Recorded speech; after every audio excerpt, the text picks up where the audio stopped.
दोस्तों नमस्कार, मैं संतोष कुमार अभी आपको बीपीएससी मेंस जीएस के क्वेश्चन को डिस्कस करने वाला हूं आपके सामने। ये क्वेश्चन है चुनाव आयोग से जुड़ा हुआ। देखिए क्वेश्चन है क्या, पढ़ देते हैं और इसको बहुत ही बारीकी से हम लोग डिस्कस करने वाले हैं। क्वेश्चन ये है कि स्वतंत्र और निष्पक्ष चुनाव के संचालन में भारत के निर्वाचन आयोग की भूमिका का उल्लेख करते हुए भारत में चुनाव सुधारों पर चर्चा करें। देखिए आंसर लिखना बड़ी बात नहीं होता है, लेकिन आंसर को प्रभावी बनाना, आंसर को बहुत ही इफ़ेक्टिव कैसे लिखें, इस वीडियो के माध्यम से आप पूरी तरीके से समझ जाएंगे। देखिए कुछ भी लिखने से तो भाई नंबर मिलने वाला नहीं है, तो नंबर कैसे मिले, चलिए इस पूरे मुद्दे पर बात करेंगे और आंसर को भी देखेंगे। ये मेरा राइटिंग है, मैंने लिखा है और इसमें मैंने गूगल का भी हेल्प लिया है और लक्ष्मीकांत का जो बुक है उसका मैंने सहायता लिया है। तो देखिए स्वतंत्र और निष्पक्ष चुनाव के संचालन में निर्वाचन आयोग की भूमिका। तो देखिए निर्वाचन आयोग का क्या भूमिका है इलेक्शन करवाने में, वो आपको लिखना है, ठीक है। यानी चुनाव आयोग का जो कार्य है वो आपको लिखना है। इसके अलावा कुछ बेसिक बात आपको चुनाव आयोग के बारे में लिखना है कि चुनाव आयोग का जिक्र किस भाग में है, किस अनुच्छेद में है, चुनाव आयोग का क्या दायित्व है, कौन कौन तरीके का चुनाव कराता है चुनाव आयोग, जैसे संसद, राज्य विधायिका, राष्ट्रपति, उपराष्ट्रपति वगैरह का।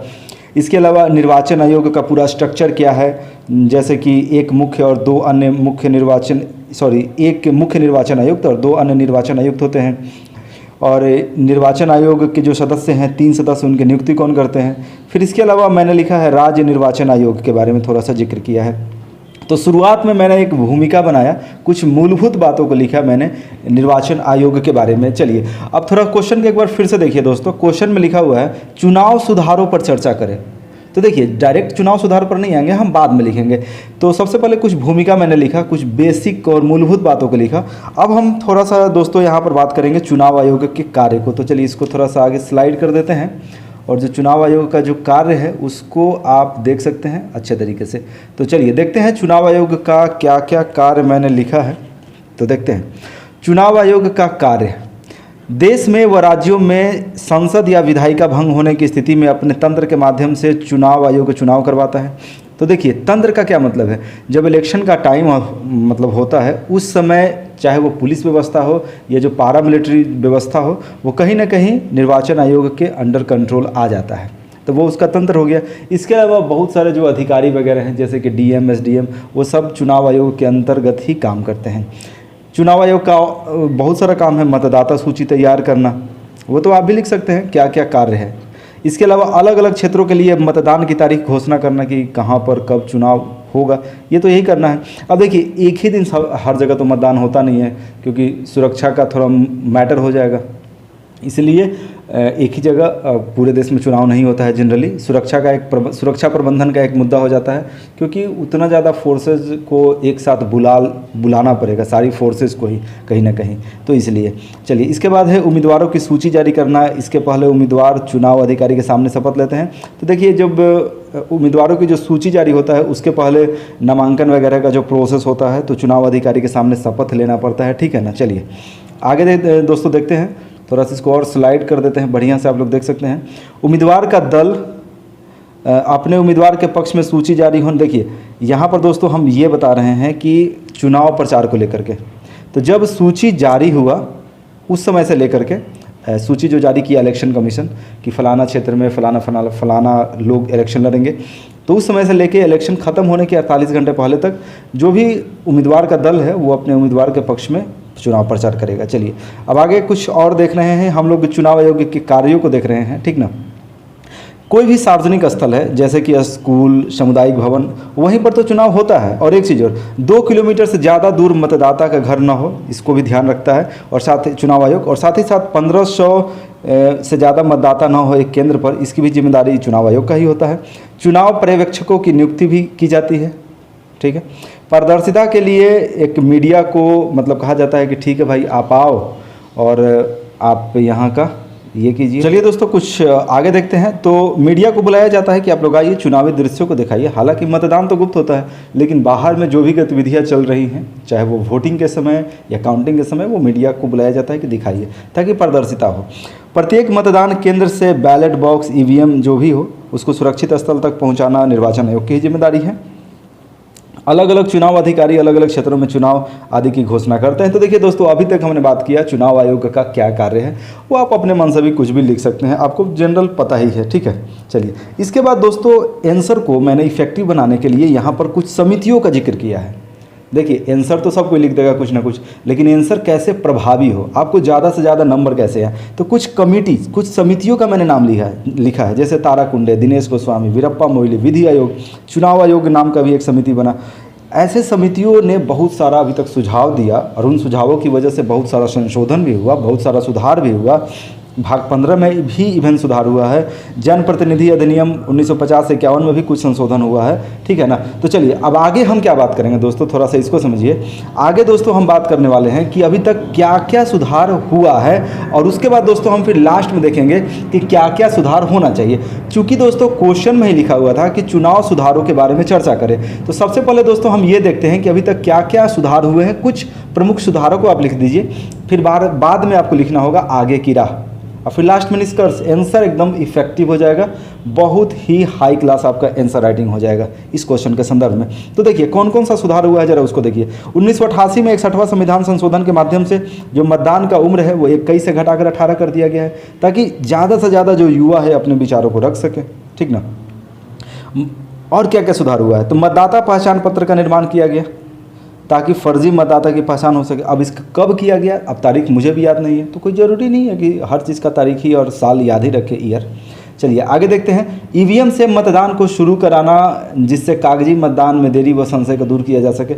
ईवीएम का शुरुआत हुआ, ठीक है, तो ये भी एक सुधार ही है। इसके अलावा देखिए 2013 में सर्वोच्च न्यायालय ने पटना हाई कोर्ट के उस फैसले को सही ठहराया जिसमें कहा गया था कि हिरासत या जेल में बंद व्यक्ति भी चुनाव लड़ सकता है। अब ये देखिए, यहाँ थोड़ा सा मैंने एक एक्स्ट्रा लिख दिया, ये कोई समिति का अनुशंसा पे नहीं है, यह कोर्ट का ऑर्डर है, ठीक ना। पटना हाई कोर्ट का जो ऑर्डर था उसको सुप्रीम कोर्ट ने भी सही ठहराया 2013 में। कोई व्यक्ति अगर हिरासत में है तो भी चुनाव लड़ सकता है। चलिए, वीवीपैट को भी लाया गया ईवीएम में, और ज़्यादा ईवीएम को और ज़्यादा इफेक्टिव बनाने के लिए, ईवीएम को या ज़्यादा और ट्रांसपेरेंसी लाने के लिए। कि देखिए इसमें होता क्या है कि ईवीएम से आपने वोट डाला तो वीवीपैट के माध्यम से एक पर्ची निकल जाता है और उसमें मतलब लिखा रहेगा कि आपने फलाने व्यक्ति को वोट दिया, ठीक ना। चलिए अगला है चुनावी बॉन्ड। चुनावी बॉन्ड जो है बहुत ही लेटेस्ट चुनाव सुधार का दिशा में किया गया कार्य है। 2018 में चुनावी चंदा राशि जो है उसमें ट्रांसपेरेंसी लाने का कॉन्सेप्ट है, एक बॉन्ड का व्यवस्था किया गया है, ठीक है। और बॉन्ड के माध्यम से ही कोई भी व्यक्ति पार्टी को फंडिंग करेंगे। कुछ और जो बचा हुआ है उसको देखते हैं। देखिए अब आगे की राह, यानी अभी तक बहुत सारा सुधार हुआ है चुनाव आयोग में, जो चुनाव से संबंधित ढांचा है।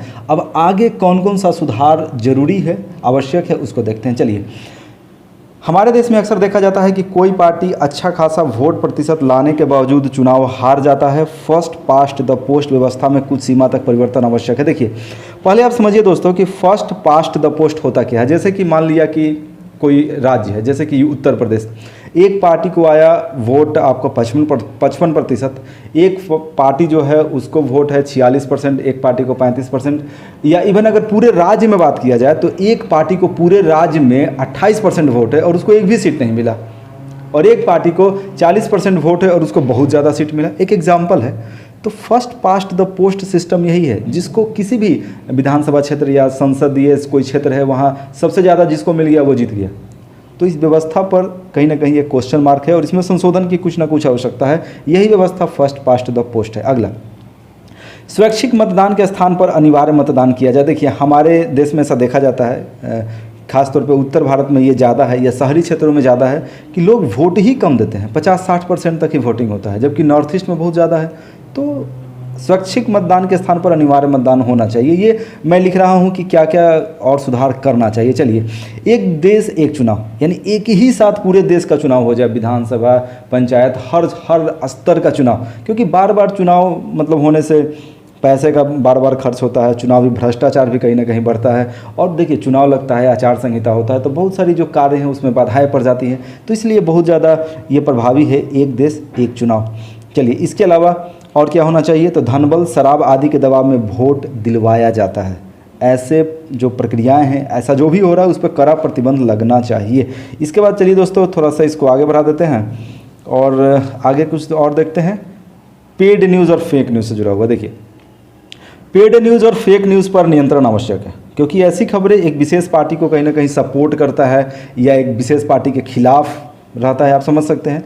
तो पेड न्यूज़ और फेक न्यूज़ पे कंट्रोल ज़रूरी है। ऐसी जो न्यूज़ हैं सामान्यतः सोशल मीडिया पे या इवन न्यूज़ चैनल्स पर भी कभी कभी चल जाती हैं, अखबारों में भी। चलिए आगे देखते हैं। सोशल मीडिया प्लेटफॉर्म पे भी चुनाव आचार संहिता को दायरे में लाने की आवश्यकता है। सोशल मीडिया प्लेटफॉर्म पे जिसको जो मन शेयर कर रहा है और इस पे चुनाव आचार संहिता के दायरे में ये कहीं ना कहीं नहीं है। आगे देखते हैं। नेताओं का चुनावी काल में धार्मिक स्थल पर जाने पर रोक लगाई जाए। देखिए आपको पता ही है कि जब इलेक्शन आता है तो नेता लोग धार्मिक स्थलों पर जाना शुरू कर देते हैं, यानी कि जो लोगों की धार्मिक भावनाएं हैं उसका राजनीतिक लाभ उठाने का वो प्रयास करते हैं। इसके अलावा अलग अलग जो राजनीतिक सभाएं हैं वहाँ भी धार्मिक जातीय भाषण बोले जाते हैं, इस पर भी रिस्ट्रिक्शन बहुत ही ज़रूरी है।